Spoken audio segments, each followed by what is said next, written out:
Sebelum menonton, jangan lupa like, subscribe, dan tekan tombol lonceng. Selamat menyaksikan. Menteri Pariwisata dan Ekonomi Kreatif Sandiaga Salahuddin Uno mengikuti webinar Desa Wisata Desa Kreatif Sumatera Selatan secara daring di Jakarta. Dalam webinar tersebut, Menparekraf menuturkan pengembangan desa wisata di Indonesia ini menggunakan 3 platform utama Kemenparekraf, yaitu inovasi, adaptasi, dan kolaborasi. Inovasi diantaranya dengan pendekatan 360 derajat dan big data, adaptasi melalui penerapan protokol CHSE, dan kolaborasi dengan seluruh stakeholder.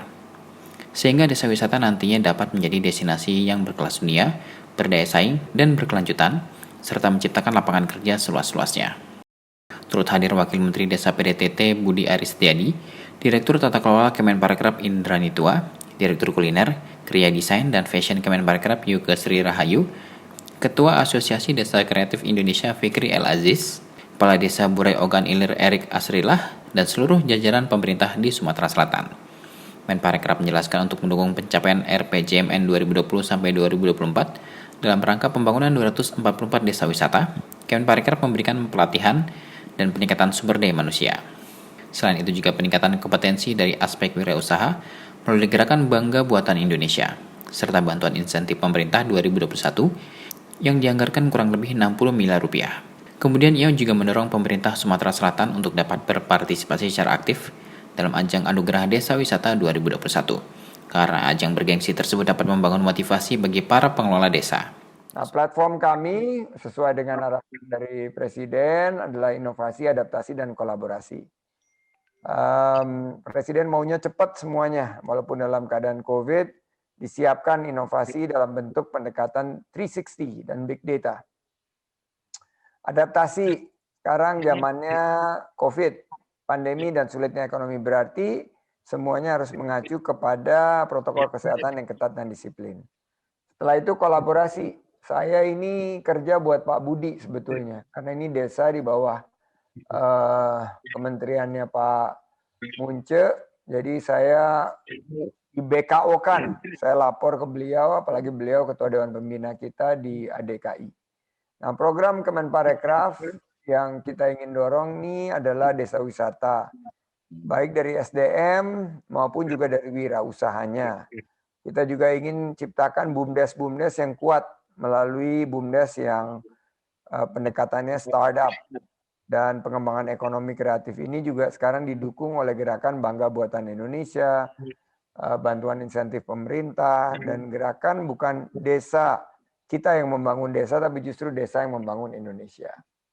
Nah, dasar pengembangan desa wisata ini kita udah lihat yang sukses seperti Desa Burai, nanti akan saya kunjungi, tapi saya titip kepada Pak Gubernur dan para bupati, kita lagi menyelenggarakan Anugerah Desa Wisata 2021. Mohon daftarkan desa wisata di Sumsel. Kira-kira berapa nih yang mau didaftarkan dari Sumsel? 84 Pak, Mas Menteri, 84 siap. 84. Wow. Keren. BSI bantu dong, BSI jangan ngangguk-ngangguk aja Pak Lutfi. Siap Pak Mas Menteri. Nah, gitu dong. Tentu ini KSP sudah mendukung dengan permintaan 244 desa wisata, tapi kurang. Kita pengen menyentuh lebih banyak.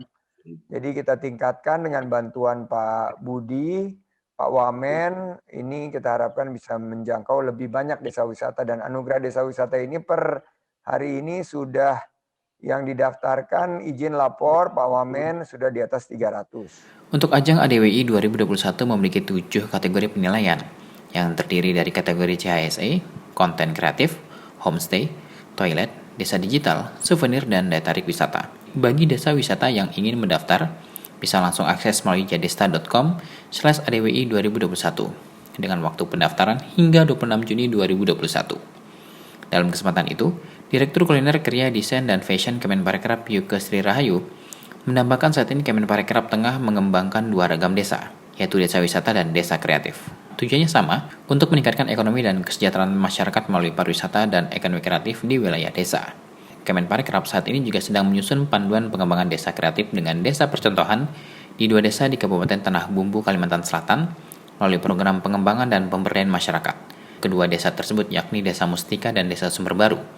Wakil Menteri Desa PDTT Budi Aristiadi mengungkapkan menurut data yang diperoleh Kemendes PDTT, jumlah desa yang ada di Indonesia yaitu sebanyak 74.961 desa, dan sampai saat ini masih ada sekitar 20.000 lebih desa dengan status sangat tertinggal dan tertinggal. Sesuai dengan janji kampanye Pak Presiden Jokowi di tahun 2019, untuk desa ini ada dua yang penting, yaitu desa digital dan desa wisata. Nah, ini semuanya desa digital dan desa wisata ini dua-duanya ada di tempatnya Pak Sandi juga, sehingga Kementerian Desa dan Kementerian Parekraf ini memang harus berkolaborasi, bersinergi untuk mewujudkan itu semua. Karena kita melihat tren ke depan, dari mulai e-commerce sampai perkembangan ekonomi digital, menunjukkan angka yang sangat signifikan. Peningkatannya menurut angka-angka dan data-data yang kami peroleh bisa mencapai 4 kali lipat dalam kurun waktu 5 tahun ke depan.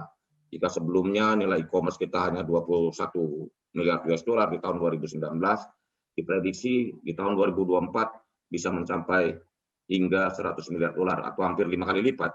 Nah, potensi digitalisasi ekonomi inilah yang juga harus didukung lewat kreativitas warga dan masyarakat desa di seluruh Indonesia, khususnya di Sumatera Selatan.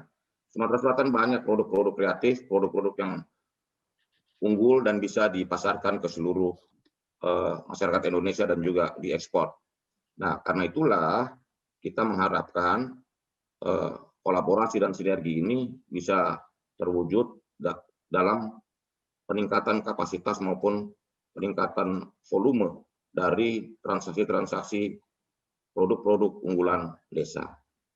Kita mengetahui bahwa dalam dunia digital yang berkembang begitu luar biasa, apalagi dengan tren teknologi Chandra ngapain sih? 5G, kita melihat bahwa kecepatan internet ini akan semakin dahsyat.